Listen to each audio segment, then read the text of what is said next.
Good morning, student. Once again, welcome you all on the Ashoka Online YouTube platform channel. Student मैं अपने पिछले lecture में बात किया था प्रोनाउन के डिफरेंट काइंड के बारे में, उन सभी के बारे में मैंने डिटेल डिस्क्रिप्शन दिया था। तो आज इस क्लास में हम बात करेंगे, अगला जो काइंड है वो है रिलेटिव प्रोनाउन। तो आइए देखते हैं हम रिलेटिव प्रोनाउन कौन कौन से होते हैं और इससे रिलेटेड किस तरह के क्वेश्चन बनते हैं। तो सबसे पहला क्वेश्चन जो बेसिक क्वेश्चन यूपी टेट का बनता है, वो क्वेश्चन कैसे बनता है रिलेटिव प्रोनाउन से, तो ध्यान दीजिएगा। क्वेश्चन में पूछा जाएगा विच of the following which of the following pronoun is relative। आपके पास ऑप्शंस होंगे which, whose, she, whom और डी ऑप्शन आपका होगा बोथ ए एंड सी। तो अगर हम बात करें इसमें रिलेटिव प्रोनाउन की, तो ध्यान दीजिएगा विच जो होता है और हुम जो होता है, ये दो यहाँ पे रिलेटिव प्रोनाउन है, इसलिए सही आंसर जो होगा वो क्या होगा, डी होगा, बोथ ए एंड सी। इन दोनों के अलावा भी कुछ रिलेटिव प्रोनाउन होते हैं। आइए देख लेते हैं कौन कौन से रिलेटिव प्रोनाउन होते हैं। रिलेटिव प्रोनाउन की अगर हम बात करें तो रिलेटिव प्रोनाउन 4 आपको यहाँ पे आएंगे,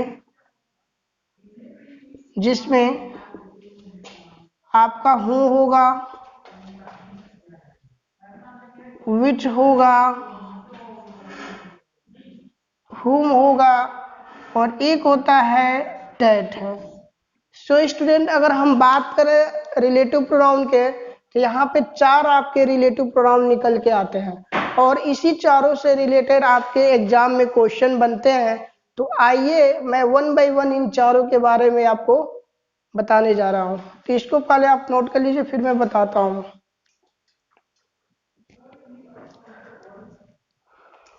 अब स्टूडेंट आपको ध्यान देने की बात यह है कि रिलेटिव प्रोनाउन में बेसिकली किस तरह के क्वेश्चन पूछे जाते हैं। तो पूछने का जो पैटर्न होगा रिलेटिव प्रोनाउन का, पहला ये होता है कि फिल इन द ब्लैंक आपको दे दिया जाएगा और दूसरा ओरिएंटेशन ये बनता है कि एक सेंटेंस दे दिया जाएगा और उसमें आपको अंडरलाइन कर दिया जाएगा और आपको आइडेंटिफाई करना रहेगा इसमें से जो प्रोनाउन है वो किस तरह का है। ओके, तो आइए इसके पहले टाइप के क्वेश्चन को हम देखते हैं। तो पहले टाइप का क्वेश्चन जो है वो क्या होता है, अभी एक क्वेश्चन मैंने बता दिया रिलेटिव का। सेकंड क्वेश्चन कैसे बनेगा, क्वेश्चन मैंने लिखा Ramesh invited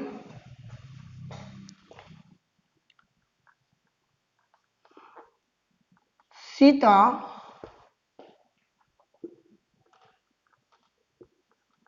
she is a good singer।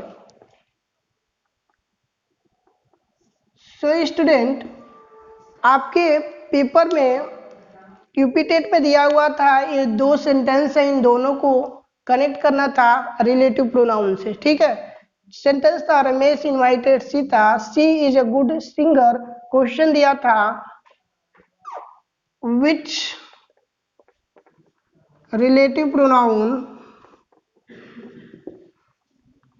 is used to connect the both sentence। So student ध्यान दीजिएगा हमेशा कि यदि कभी भी हमारा ये सब्जेक्ट की तरह अगर ये काम करे प्रोनाउन, तो उस जिस भी सब्जेक्ट के लिए ये प्रयोग किया जाता है प्रोनाउन, ध्यान देने की बात है अगर वो पर्सन होता है तो वहां पे रिलेटिव प्रोनाउन हमेशा हूं का प्रयोग करेंगे। तो यदि अगर हम यहाँ देखें सी जो है तो किसके लिए प्रयोग किया गया है, तो इस सीता के लिए प्रयोग किया गया है। और सीता यहाँ पे जो है यह क्या है, हमारा पर्सन है, लिविंग है। तो जब रिलेटिव प्रोनाउन किसी पर्सन लिविंग को इंडिकेट करते हैं तो वहां हूं का प्रयोग किया जाता है। और स्टूडेंट इसी में आपका जो एग्जामिनर होता है एक क्वेश्चन और पूछेगा। ये फिलहाल मैं इसके ऑप्शन को लिख दूं, ध्यान दीजिएगा। तो पहला ऑप्शन इसमें ये है विच बी whom सी whom और डी आपका हुआ डेट। सो स्टूडेंट आइए इसको हम कनेक्ट करते हैं। तो इसका जो सोल्यूशन होगा रमेश इनवाइटेड सीता। अब यहां ध्यान दीजिएगा हूँ रिलेटिव प्रोनाउन होगा क्योंकि ये क्या है, लिविंग है, मेल या फीमेल। तो ध्यान दीजिएगा मेल हो या फीमेल हो वो लिविंग होना चाहिए, सजीव होना चाहिए, तभी यहाँ पे हूँ रिलेटिव प्रोनाउन का प्रयोग किया जाएगा। अब यहाँ पे जो प्रोनाउन होगा वो क्या होगा, इलिमिनेट हो जाएगा क्योंकि यहाँ पे इसके लिए जो प्रोनाउन है रिलेटिव आ चुका है। तो दो बार किसी भी सेंटेंस में प्रोनाउन को हम प्रयोग नहीं कर सकते हैं। Who is a good singer. So student ध्यान दीजिए इस तरह के क्वेश्चन आपसे पूछे जाते हैं। यहाँ से आपको पेपर में जो एग्जामिनर होता है एक चीज और पूछ लेता है, इस हूं के पहले जो सीता आई है यह क्या है। तो चूंकि अगर इसकी हम बात करें इस सीता की, तो जो भी रिलेटिव प्रोनाउन के पहले नाउन आते हैं जिसके लिए प्रयोग किए जाते हैं इनको एक नाम देते हैं और इन्हीं को बोलते हैं एंटीसीडेंट। क्या बोलते हैं, एंटीसीडेंट। तो जब कभी भी आपके पेपर में रिलेटिव प्रोनाउन के पहले नाउन पे अंडरलाइन कर दिया जाए और पूछा जाए कि इसे क्या बोलते हैं तो ध्यान दीजिएगा इसे हम बोलते हैं एंटीसीडेंट। तो यही रूल है, इस तरह से भी कर सकते हैं। यदि रिलेटिव प्रोनाउन के पहले एंटीसीडेंट हमारा लिविंग हो तो वहां पे रिलेटिव प्रोनाउन हूं का प्रयोग किया जाएगा। तो इस सोल्यूशन के अकॉर्डिंग इस क्वेश्चन का आंसर क्या होगा, सी आंसर होगा। ओके स्टूडेंट, तो इस तरह से आप लोग ध्यान दीजिएगा, कनेक्ट करने का आपसे क्वेश्चन पूछा जा सकता है। अगला जो क्वेश्चन बनता है वो ध्यान दीजिएगा किस तरह का क्वेश्चन बनेगा। एक सेंटेंस मैंने लिखा, I met a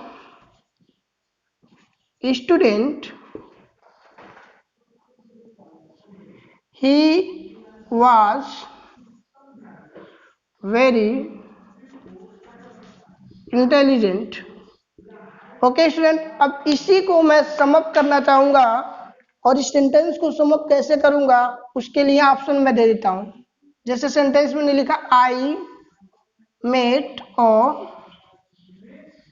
student, fill in the blank. यहां पे ध्यान दीजिएगा was very intelligent. Okay student, option आपके सामने क्या क्या है इस क्वेश्चन का। इस क्वेश्चन का ऑप्शन जो है आपके पास whom, which, whom, that। अगर स्टूडेंट अगर आपको कंफ्यूजन हो रही है कि इस दिए गए रिलेटिव प्रोनाउन में कौन सा प्रोनाउन का प्रयोग किया जाएगा तो आपको कंफ्यूज होने की जरूरत नहीं है। अगर आप एंटीसीडेंट नहीं पता लगा पा रहे हैं, देखिए स्टूडेंट भी क्या लिविंग है, पर्सन है, तो यहाँ पे आंख बंद करके भी आप लगा सकते हैं। ऑप्शन क्या आएगा हमारा, हु आएगा। अगर किसी बच्चे को दिक्कत भी हो रहा है तो ध्यान दीजिएगा यदि फिल इन द ब्लैंक के बाद यहाँ पे हेल्पिंग वर्ब आए, क्या मैंने बोला, हेल्पिंग वर्ब आया, तो ध्यान देने की बात यह है कि वहां पे रिलेटिव प्रोनाउन हमेशा हमेशा हूं का प्रयोग किया जाता है। ये शॉर्ट ट्रिक है। अगर आप एंटीसीडेंट का पता नहीं कर पाते हैं, चूंकि यह एसएसटी वाले बच्चे बहुत अच्छे से समझ जाते हैं कि एंटीसीडेंट क्या होता है, लेकिन यूपी टेट के बच्चों के लिए थोड़ा दिक्कत होती है, तो उन लोगों के लिए मेरा शॉर्ट ट्रिक ये है कि अगर आपको फिल इन द ब्लैंक के बाद अगर यहाँ पे helping verb is, am are, was were या मेन वर्ब दिखाई दे तो ध्यान दीजिएगा स्टूडेंट इसके ठीक पहले रिलेटिव प्रोनाउन हमेशा हु का प्रयोग किया था। आई होप कि ये कॉन्सेप्ट क्लियर हो गया हु का। चलिए तो अगला हम बात करेंगे विच के बारे में।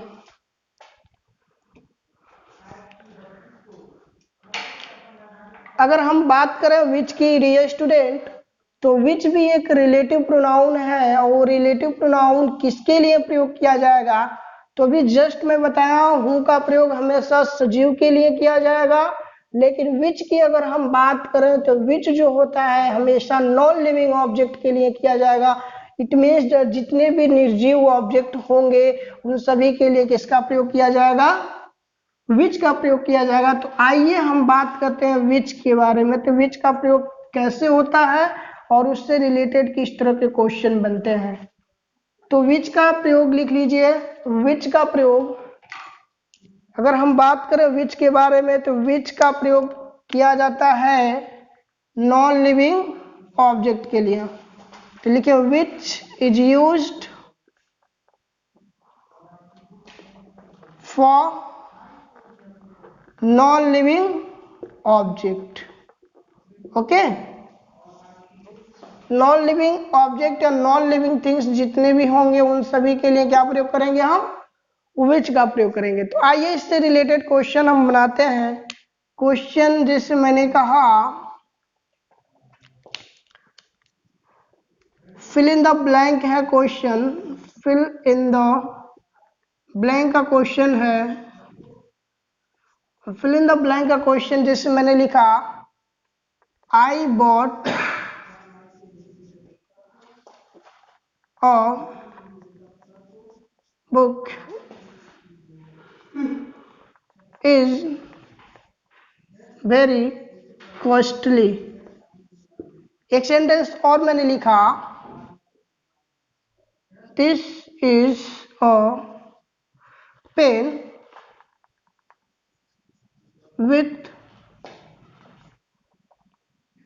with I write। ओके, एक सेंटेंस और मैंने लिखा this is a shirt I bought study. Student अब तो ध्यान दीजिए यहाँ पे कि अगर हम आपसे बात करें यहाँ पे कि फिल इन द ब्लैंक में क्या भरा जाएगा, तो आप में से मैक्सिमम लोग कंफ्यूज होंगे। तो कंफ्यूज होने की जरूरत नहीं है। ऑप्शन आपके पास क्या क्या है, ध्यान दीजिएगा। विच, whom, that और डी आपको आंसर दे दिया हूं। तो ध्यान दीजिए यहाँ पे स्टूडेंट कि जैसे मैंने बोला कि हूं का प्रयोग पर्सन के लिए किया जाएगा, लेकिन विच का प्रयोग हमेशा नॉन लिविंग ऑब्जेक्ट के लिए किया जाएगा। तो यहाँ आप देख रहे हैं कि यहाँ जो बुक है यह एक क्या है, नॉन लिविंग ऑब्जेक्ट है। इसलिए ये इंसिडेंट हमारा क्या हुआ, नॉन लिविंग। और जब नॉन लिविंग इंसिडेंट होगा तो उसके बाद आने वाला रिलेटिव प्रोनाउन हमेशा हमेशा क्या होगा, विच होगा। ओके, इसी तरीके से अब यहाँ ध्यान मत दीजिएगा कि इसके बाद हेल्पिंग वर्ब आया या मेन वर्ब। तो विच के बाद हेल्पिंग वर्ब भी आता, मेन वर्ब भी आता। बस आपको ये ध्यान देना है कि उसके पहले जो एंटीसीडेंट आया क्या वो नॉन लिविंग है। यहाँ भी देखिए this is a pen with which होता है, क्योंकि पेन भी हमारा क्या है, नॉन लिविंग ऑब्जेक्ट। यहाँ अगर हम बात करें तो एंटीसीडेंट हमारा शर्ट है, शर्ट भी हमारा नॉन लिविंग ऑब्जेक्ट हो गया, इसलिए यहाँ भी जो भरा जाएगा वो क्या होगा, विच होगा। ओके स्टूडेंट, तो उम्मीद करता हूँ विच का कॉन्सेप्ट आपका क्लियर हो गया। ठीक है, अगला जो हम बात करेंगे वो हुम है। हुम रिलेटिव प्रोनाउन किसके लिए प्रयोग किया जाता है, तो आपको मैं बता दूं कि मैं इसके पहले वाले लेक्चर में भी आप लोगों को बता चुका हूं कि प्रत्येक सेंटेंस की starting subject plus helping verb plus main verb plus object से होती है। और स्टूडेंट मैं एक बात वहां पे बताया था आप लोगों से कि जो ऑब्जेक्ट होता है वो दो तरह से हो सकता है। जैसे मान लीजिए मैंने एक सेंटेंस लिया जिसकी स्टार्टिंग सब्जेक्ट से हो रही है, हेल्पिंग वर्ब भी है उसमें, और क्या है, मुख्य क्रिया भी है और ऑब्जेक्ट भी है। तो स्टूडेंट वहां पे मैंने बताया था आप लोगों को कि ऑब्जेक्ट दो तरीके से होते हैं। एक जो ऑब्जेक्ट होता है जिसको हम बोलते हैं इनडायरेक्ट ऑब्जेक्ट। क्या? Indirect object. और एक जो होता है जिसको हम बोलते हैं डायरेक्ट ऑब्जेक्ट। सो स्टूडेंट आपको ध्यान देने की बात यह है, इनडायरेक्ट ऑब्जेक्ट जो होते हैं वो किसी न किसी पर्सन को इंडिकेट करते हैं। किसको? वो पर्सन को इंडिकेट करते हैं। और जो डायरेक्ट ऑब्जेक्ट होते हैं वो किसी न किसी नॉन लिविंग ऑब्जेक्ट को इंडिकेट करते हैं। जैसे मैंने एक सेंटेंस लिखा कि आई gave him a watch। So student अगर हम बात करें इसमें I gave him a watch, तो आपसे क्वेश्चन पूछा हुआ टेट के एग्जाम में कि यहाँ इस सेंटेंस में दिए गए विच और वॉच, आप खुद बताइए ये इस वर्ब के दोनों क्या हैं? ऑब्जेक्ट हैं। तो क्वेश्चन पूछा हुआ है इसमें से कौन सा इनडायरेक्ट ऑब्जेक्ट है, कौन सा डायरेक्ट ऑब्जेक्ट है। तो अगर आपके सामने अगर ऑप्शन में बताऊं, अगर ऑप्शन की हम बात करें तो which of the following is, मैंने कहा यहाँ इस सेंटेंस में which of the following is indirect object. So आप यहां ध्यान दीजिएगा, जैसे मैंने लिखा हिम, वॉच, बोथ और मैंने कहा नन, आंसर क्या होगा? हिम। तो जब कभी भी इनडायरेक्ट की बात किया जाएगा तो ध्यान दीजिएगा वो पर्सन को इंडिकेट करेगा। और यहाँ पे जो वॉच हो गया ये क्या हो गया? हमारा डायरेक्ट ऑब्जेक्ट हो गया। तो इस तरह से क्वेश्चन आपको पूछा जा सकता है। तो आइए हम बात करते हैं इसी कॉन्सेप्ट पे कि जब कभी भी ऑब्जेक्टिव केस को रिफर करना रहे, मैंने क्या बोला कि यदि किसी भी सेंटेंस में हमें ऑब्जेक्टिव केस को रिफर करना हो तो वहां पे रिलेटिव प्रोनाउन हमेशा क्या प्रयोग किया जाएगा? हुम का प्रयोग किया जाएगा। जैसे मैंने बोला है कि हु का प्रयोग सब्जेक्ट के लिए किया जाता है और क्या नाम बोलते हैं कि हुम का प्रयोग जो होगा वो ऑब्जेक्ट की तरह किया जाएगा। तो आइए उसका एग्जाम्पल हम देखते हैं।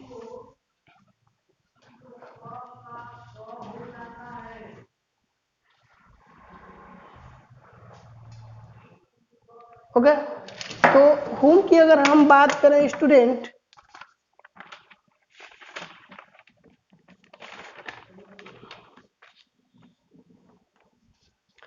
अगर हुम की बात करें तो हुम में ध्यान दीजिएगा, जैसे मैंने एक सेंटेंस लिखा, क्वेश्चन के फॉर्म में फिल इन द ब्लैंक करना है। रोहन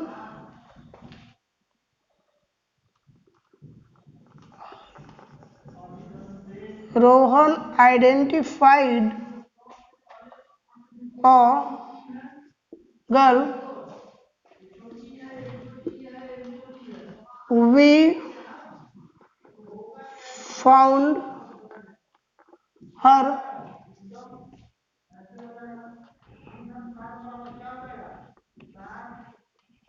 hungry। ओके स्टूडेंट, अब आपको इसको कनेक्ट करना है तो कैसे कनेक्ट करेंगे?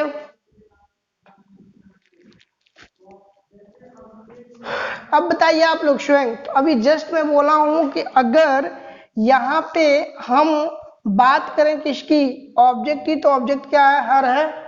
तो ध्यान देने की बात यही है, अगर सेकंड वाले सेंटेंस में हर दिया होगा, ऑब्जेक्ट केस दिया रहेगा, तो वहां पे अगर ये पर्सन हमारा क्या हो? लिविंग हो, तो रिलेटिव प्रोनाउन हुम का प्रयोग होगा। तो आइए देखते हैं मैंने क्या कहा। Rohan identified a girl, fill in the blank, we found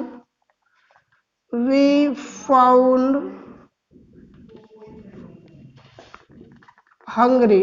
अब देखिए स्टूडेंट, मैं इस हर को इलिमिनेट कर दिया क्योंकि इसको अब क्या कर रहे हैं हम?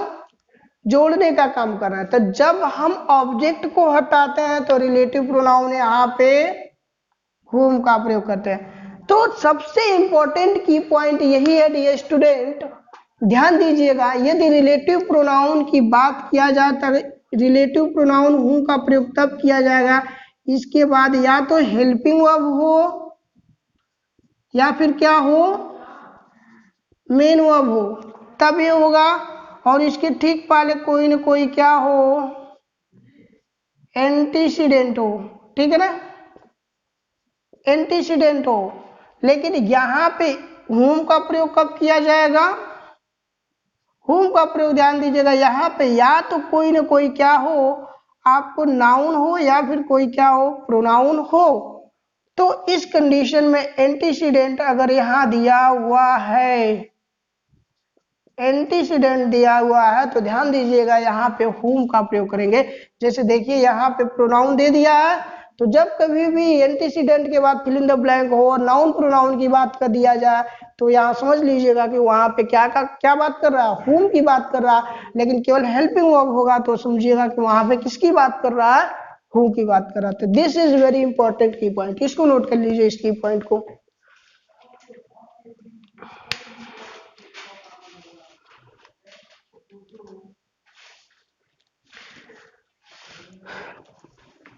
चलिए फिल इन द ब्लैंक मैं आपको देता हूं, सो फिलअप करके बताइए। अगर हम बात करें यहाँ पे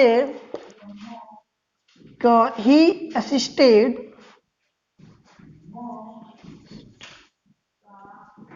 an old man fill in the blank,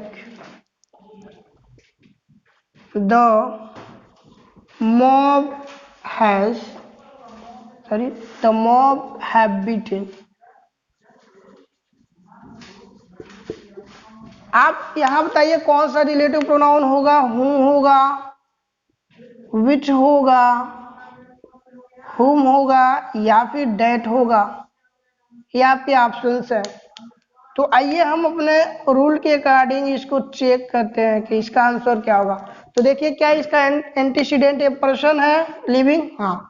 यहाँ पे जस्ट मैं बोला हूँ या तो नाउन हो या प्रोनाउन हो, तो रिलेटिव प्रोनाउन ठीक उसके पहले एंटीसीडेंट हो, एंटीसीडेंट के बाद फिल इन द ब्लैंक हो और उसके बाद नाउन प्रोनाउन हो, तुरंत आंख बंद करके यहाँ क्या लगाएंगे हम, हूँ। ये स्टेटमेंट हमारा क्या हुआ, सही हुआ। ही assisted an old man whom the mob have beaten। तो this is concept of relative pronoun, ये ओरिजिनल कॉन्सेप्ट है डियर स्टूडेंट। अगली हम जो बात करेंगे वो है आपके बारे में डेट। तो डेट क्या है, आइए देख लेते हैं डेट के बारे में। तो डियर स्टूडेंट अगर हम डेट की बात करें तो डेट का प्रयोग ध्यान दीजिएगा वो पूरे के लिए किया जाएगा। अभी मैंने कहा हूँ का प्रयोग पर्सन के लिए किया होता है, विच का प्रयोग थिंग्स के लिए किया जाएगा, ओके। लेकिन अगर जब कभी भी हम डेट की बात करते हैं तो ध्यान दीजिएगा डेट का प्रयोग वो मेल के लिए भी किया जाएगा, फीमेल के लिए किया जाएगा, नॉन लिविंग ऑब्जेक्ट के लिए भी किया जाएगा, ठीक है। जैसे मैंने कहा डेट सभी के लिए, डेट की अगर हम बात करें तो यहाँ मैं लिख देता हूं, डेट का प्रयोग पर्सन के लिए भी किया जाएगा, यहाँ मैंने कहा ऑब्जेक्ट के लिए भी किया जाएगा और एनिमल्स के लिए भी किया जाएगा, ध्यान दीजिएगा। तो जब कभी भी डेट का बात करेंगे तो रिलेटिव प्रोनाउन तो ये सभी के लिए प्रयोग किया जाता है डेट। इसीलिए इस तरह से हम कह सकते हैं कि एक तरह से ये क्या है, यूनिवर्सल रिलेटिव प्रोनाउन इनको बोलते हैं। जैसे मैंने कहा the man and his dog, okay, I saw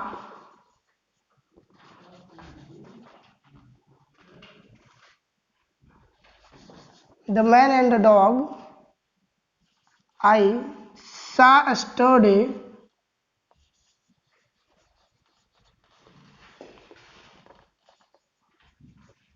yesterday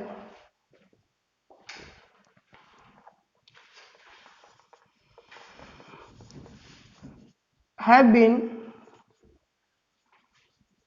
arrested, okay। या किडनैप कर लीजिए, like that, has been kidnapped. Okay, अगर मुझे रिलेटिव प्रोनाउन की अगर हम बात करें तो रिलेटिव प्रोनाउन यहाँ पे क्या आप भरेंगे इसमें, तो आइए देखते हैं इसमें रिलेटिव प्रोनाउन क्या होगा। जैसे मैंने कहा द मैन एंड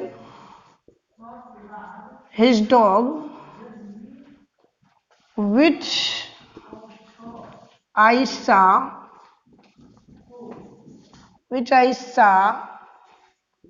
yesterday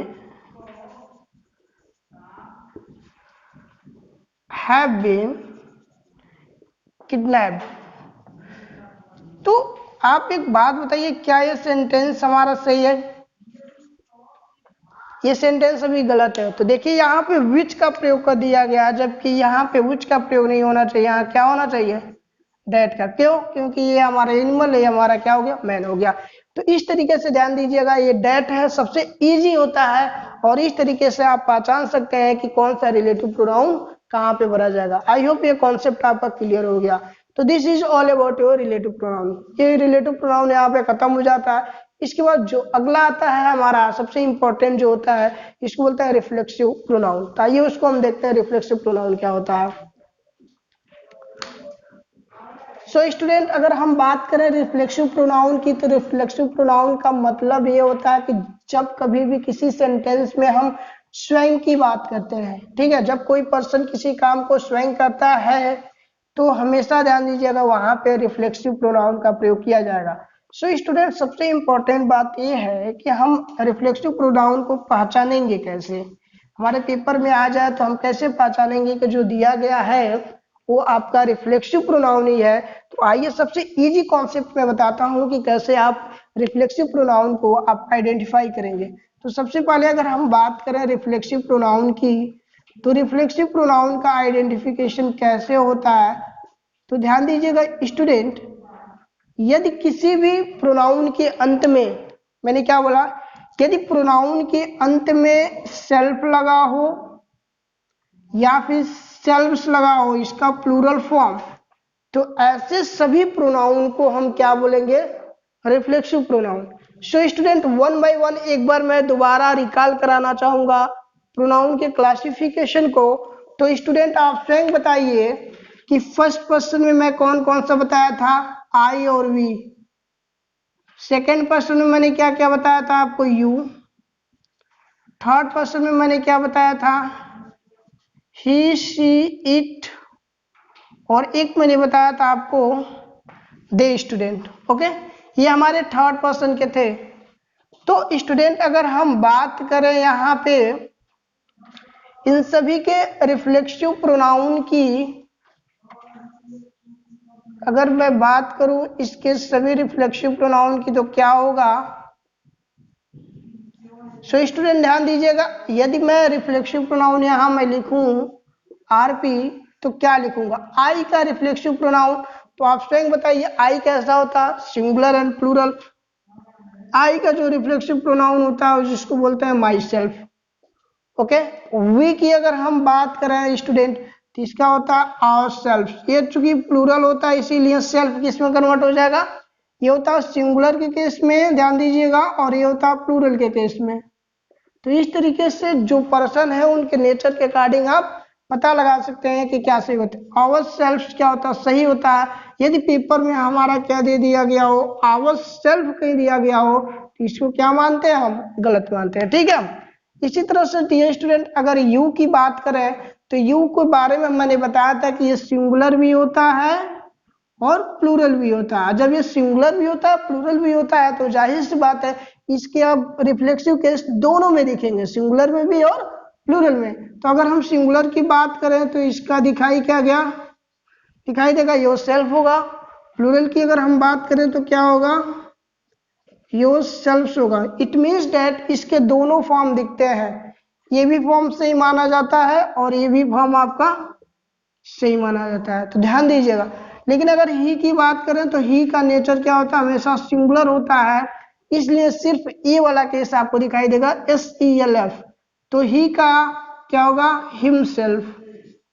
ही का अगर RP पूछा जाए रिफ्लेक्सिव प्रोनाउन तो क्या होगा, हिमसेल्फ स्टूडेंट। अगला मैंने कहा सी का, तो सी का रिफ्लेक्सिव केस क्या होगा, हर सेल्फ होगा। ओके स्टूडेंट, यहां ध्यान दीजिएगा। अगला ये है इट है, तो इट का रिफ्लेक्सिव केस अगर आपसे पूछा जाए तो क्या होगा, इट सेल्फ होगा। ओके, क्योंकि ये तीनों के तीनों सिंगुलर में होते हैं इसीलिए इनके साथ SELF लगेगा।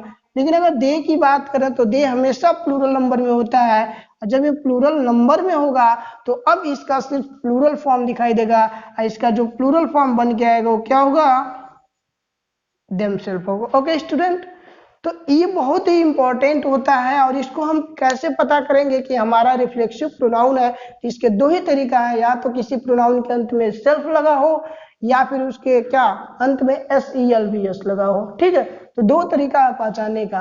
इससे ज्यादा टफ क्वेश्चन आपसे पेपर में नहीं पूछने वाला है रिफ्लेक्सिव प्रोनाउन से। हाँ, एक सेंटेंस दे देगा और पूछेगा कि इसमें अंडरलाइन किया गया जो है वो कौन सा प्रोनाउन है, तो इसको आप पहचान लेंगे।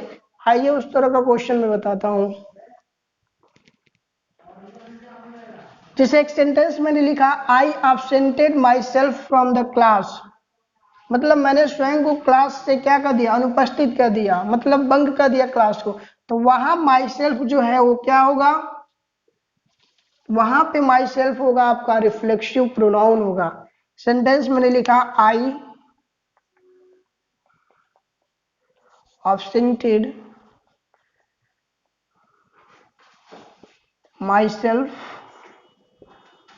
myself from the क्लासरूम में मैंने ले लिया। तो अब देखिए यहाँ पे ये जो है माई सेल्फ जो है, ये माई सेल्फ क्या है हमारा, ऑप्शन आपके पास अगर दे दिया डिमॉन्स्ट्रेटिव प्रोनाउन, डिमॉन्स्ट्रेटिव प्रोनाउन आपको ऐसे दे दिया जाए, डिमॉन्स्ट्रेटिव प्रोनाउन की अगर बात किया जाए, सेकेंड ऑप्शन आपको दे दिया जाए डिस्ट्रीब्यूटिव,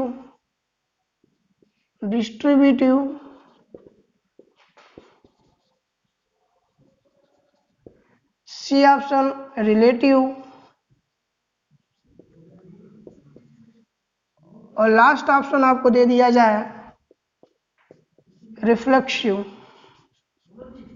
आपका जवाब क्या होना चाहिए, जी हाँ, तो इसका जो सही जवाब होगा वो क्या होगा, reflexive pronoun, that means D option.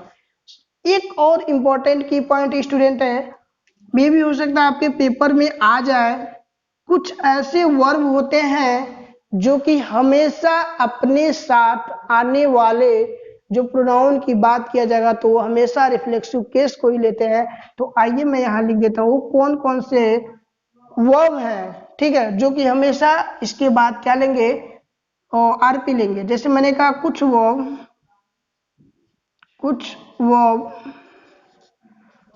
अपने बाद RP का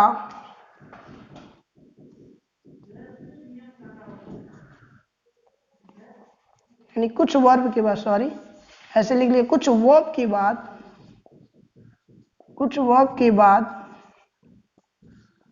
RP का प्रयोग करना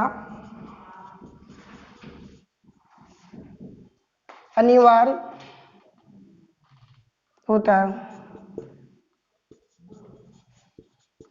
ठीक है, कुछ वर्ब के बाद RP का प्रयोग करना अनिवार्य होता है। जैसे वो कौन कौन से वर्ब है, जैसे मैंने कहा प्रेजेंट, मैंने कहा एब्सेंट, मैंने कहा इंट्रोड्यूस, मैंने कहा एक्यूट, फिर मैंने कहा आपको एब्सेंट हो गया, प्रेजेंट हो गया, इंट्रोड्यूस हो गया, एक्यूट हो गया, और रिवील हो गया,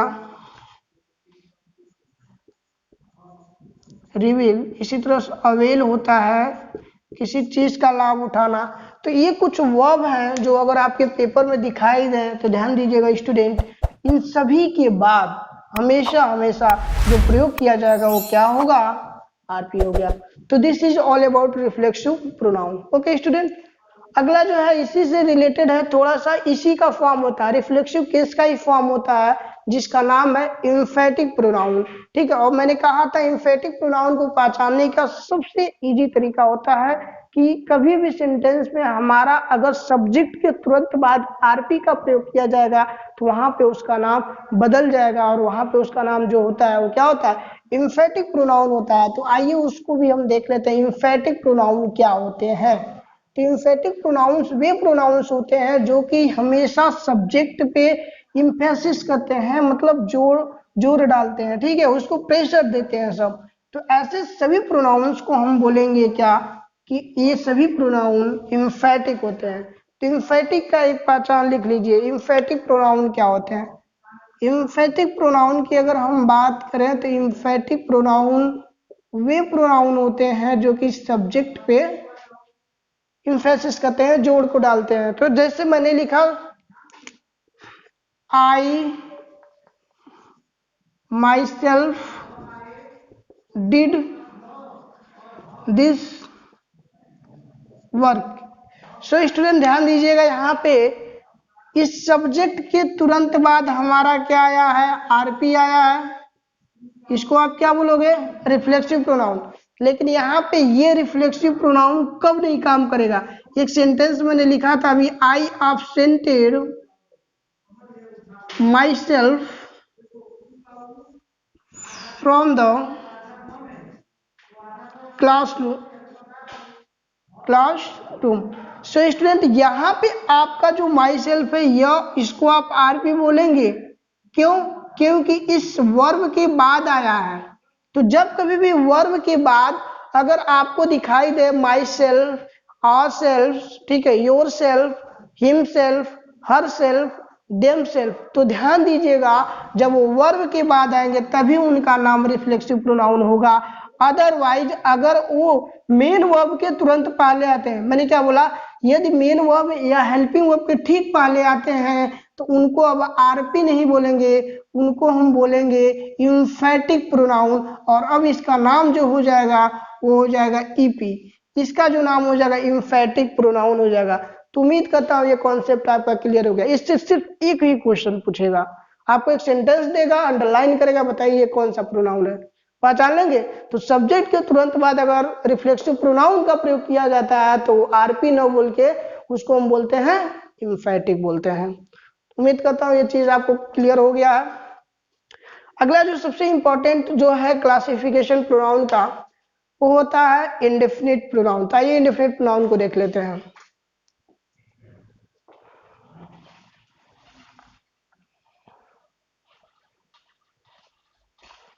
इंडेफिनिट प्रोनाउन की अगर हम बात करें स्टूडेंट, तो इंडेफिनिट प्रोनाउन कौन से प्रोनाउन होते हैं। तो इंडेफिनिट प्रोनाउन का मतलब ये होता है अनिश्चित वाचक, ठीक है, अनिश्चित वाचक जो सर्वनाम होते हैं जिसको हम डिफाइन नहीं कर सकते हैं, निश्चित नहीं होते हैं, कोई भी हो सकते हैं, तो ऐसे सभी को हम बोलते हैं इंडेफिनिट प्रोनाउन। तो इंडेफिनिट प्रोनाउन की अगर हम बात करें तो इंडेफिनिट प्रोनाउन में मेल भी आ जाएंगे और नॉन लिविंग ऑब्जेक्ट भी आ जाएंगे। तो इंडेफिनिट प्रोनाउन की अगर हम बात करें, इनडिफिनिट अगर प्रोनाउन की अगर हम बात करें तो देखिए इसमें पर्सन में भी आ जाएंगे, पर्सन भी आएंगे और थिंग्स भी आएगा। तो अगर पर्सन की बात करें तो इसमें आता है everyone, anyone, someone, no one, one. Okay student, इसी में पर्सन में एक आता है एवरीबॉडी, एवरीबॉडी, somebody, nobody और आपका आता है एनीबॉडी। सो स्टूडेंट इन सभी को हम बोलते हैं इंडेफिनिट प्रोनाउन। अगला जो आता है वो थिंग्स में आता है। अगर हम थिंग्स की बात करें तो थिंग्स में क्या हुआ, जैसे मैंने लिख लिया अब इसी वन के जगह पे थिंक लगा लीजिए, एवरीथिंग, समथिंग, एनीथिंग, नथिंग, इसी में कुछ आते हैं होल, ऑल। ठीक है, तो ध्यान दीजिएगा स्टूडेंट, यहाँ पे अगर हम बात करें प्रोनाउन की, तो ये प्रोनाउन इंडेफिनिट क्यों बोले जाते हैं? क्योंकि एवरीवन में किसी इंडिविजुअल का नाम नहीं लेंगे, एनीवन में किसी इंडिविजुअल का नाम नहीं लेंगे, इसमें कोई भी हो सकता है। ठीक है, तो ध्यान देने की बात यही है स्टूडेंट की इन सभी को अब हम सिंगुलर की तरह ट्रीट करते हैं। तो आपसे पेपर में किस तरह का क्वेश्चन पूछा जाएगा? पहला क्वेश्चन पूछा जाएगा कि दिए गए सेंटेंस में कौन सा इंडेफिनिट प्रोनाउन है, या फिर एक सेंटेंस दे दिया जाएगा, पूछा जाएगा इसमें अंडरलाइन जो किया गया है वो किस तरह का प्रोनाउन है। तो स्टूडेंट आइए हम बात कर लेते हैं इसके बारे में।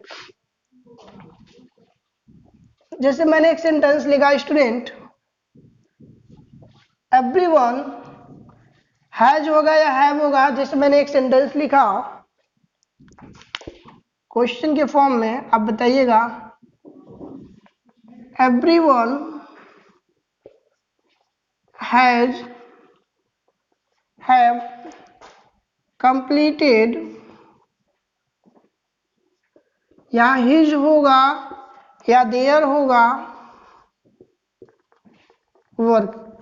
स्टूडेंट ये आपके प्रैक्टिस सेट पे पेपर दिया हुआ है, इस पेपर को, इस क्वेश्चन को मैंने ले लिया यहाँ पे, और आप स्वयं बताइए स्टूडेंट, यहाँ पे अगर मैं आपको एक प्रश्न दिया तो और मैंने कहा इसमें बताइए, ट्रिक कीजिए, या हैज होगा, हैव होगा, या यहाँ पे हिज होगा या देयर होगा। तो एक चीज मैं बता दूं स्टूडेंट कि जितने भी इंडेफिनिट प्रोनाउन होते हैं पर्सन में, थिंग्स में, तो ध्यान देने की बात यह है कि हमेशा हमेशा इंडिविजुअल कैरेक्टर मतलब सिंगल व्यक्ति को रिफर करते हैं, ऑब्जेक्ट को, इसीलिए इनका जो नेचर होता है हमेशा कैसा होता है?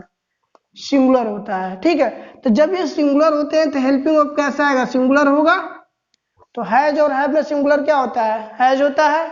इसी तरह से यहाँ पे हिज होगा या देयर होगा, क्योंकि देयर प्लूरल में होता है तो इसलिए देयर नहीं होगा, तो यहाँ क्या हो जाएगा? हिज हो जाएगा। तो एक कॉन्सेप्ट क्लियर हो गया। अगर अंडरलाइन करने के लिए आएगा तो एवरीवन क्या है? यहाँ पे इंडेफिनिट प्रोनाउन है। तो सिर्फ यहाँ दो ही तरह के क्वेश्चन पूछे जाते हैं और आप इस चीज को ध्यान दीजिएगा। ठीक है, अगला जो क्वेश्चन मैंने कहा है वो ऑल की बात कहा है।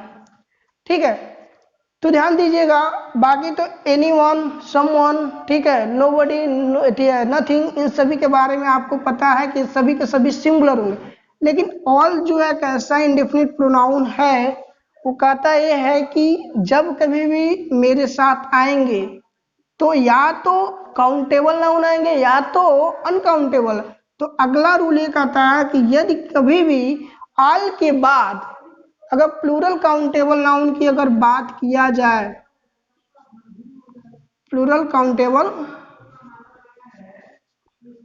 तो ध्यान दीजिएगा इसके बाद हेल्पिंग वर्ब जो होगा यह हमेशा प्लूरल इन नंबर होगा।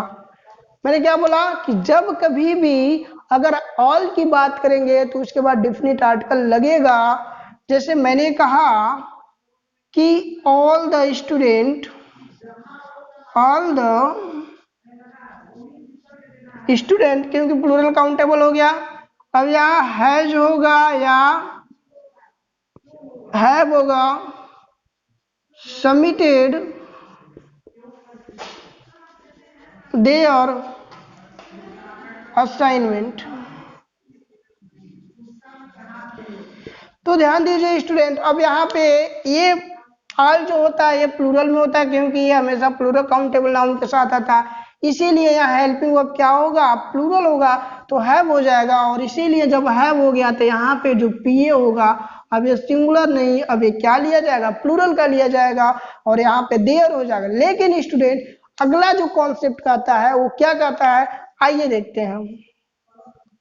अगला अगर हम बात करें स्टूडेंट, यहाँ पे ऑल के बाद, अगर ऑल के बाद ध्यान दीजिएगा डिफिनिट आर्टिकल द हो और इसके बाद अनकाउंटेबल नाउन हो, क्या मैंने कहा?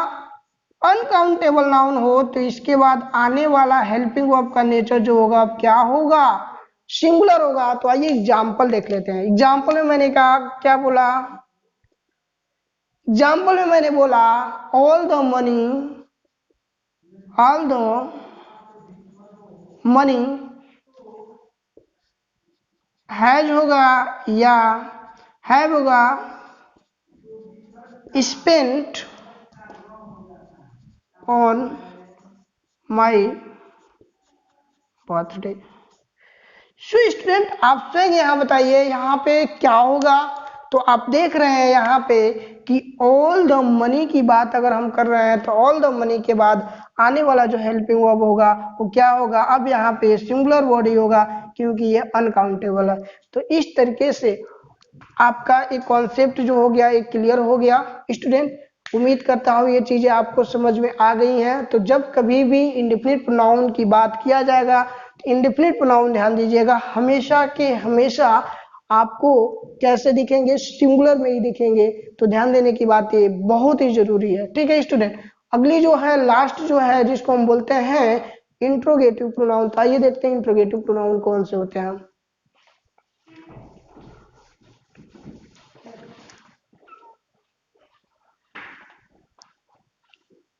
स्टूडेंट अगर हम बात करें इंट्रोगेटिव प्रोनाउन तो इंट्रोगेटिव प्रोनाउन के बारे में आप लोगों को पता है कि नहीं आई डोंट नो, लेकिन मैं बता दूं इंट्रोगेटिव प्रोनाउन वे प्रोनाउंस होते हैं जो कि क्वेश्चन पूछने के लिए प्रयोग किए जाते हैं।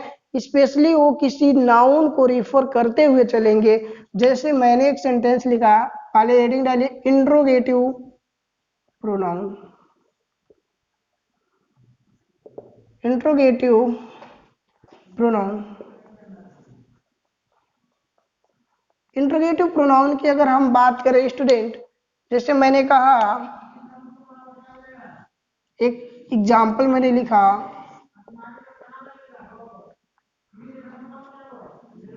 Who is Rohan. एक सेंटेंस और मैंने लिखा which is your book.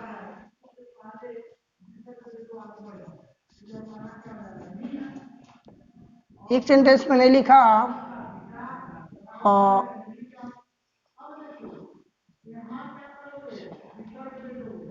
Where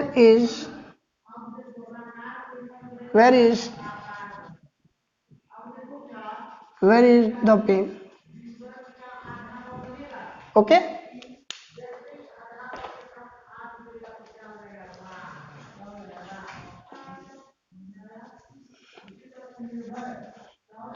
अगर हम बात करें स्टूडेंट यहाँ पे, तो अगर मैंने अंडरलाइन कर दिया हूं पे, विच पे, वेयर पे, तो आप स्वयं बताइए ये क्या है। तो अगर आप पहचान नहीं पा रहे हैं तो ये जो हूं है ये हूं किसके लिए प्रयोग किया गया है, तो ध्यान दीजिएगा इस रोहन के लिए। तो जब ये किसी नाउन के बदले प्रयोग किए जाते हैं तो इन्हीं को तो प्रोनाउन बोलते हैं। तो अगर यहाँ पे आपसे पूछा जाए हूं क्या है तो यहाँ आपका जवाब आना चाहिए। अगर जैसे मैंने ऑप्शन दे दिया इंट्रोगेटिव प्रोनाउन, इंट्रोगेटिव प्रोनाउन, और एक मैंने ऑप्शन दे दिया रिलेटिव प्रोनाउन, रिलेटिव प्रोनाउन, अगला मैंने ऑप्शन दे दिया आपको इंडेफिनिट प्रोनाउन, इंडेफिनिट प्रोनाउन, और एक मैंने आंसर दे दिया WS type, WS type pronoun. आप स्वयं बताइए इसमें सही क्या होगा। तो इसमें देखिए मैं क्वेश्चन पूछ रहा हूँ, क्वेश्चन पूछते वक्त भी ये किसी न किसी पर्सन को या ऑब्जेक्ट को इंडिकेट कर रहे हैं, इसलिए क्या हो गए हमारे इंट्रोगेटिव प्रोनाउन हो गए। और इसमें हूँ जो है वो भी इंट्रोगेटिव है, विच जो है ये भी इंट्रोगेटिव है, वेयर भी है इंट्रोगेटिव है। तो इस तरीके से यहाँ इस बुक के लिए विच का प्रयोग किया गया है, यहाँ पे इस पेन के लिए वेयर का प्रयोग किया गया। ओके स्टूडेंट, तो this is all about your pronoun. So student आज मैं इस लेक्चर को कंप्लीट करना चाहूंगा यहाँ पे। कल के वीडियो में मैं स्टार्ट करूंगा आपका अगला जो टॉपिक है that is very important verb. Student आप लोगों को अगर ये वीडियो अच्छा लगा हो तो शेयर और सब्सक्राइब करना ना भूलें। So have you good day.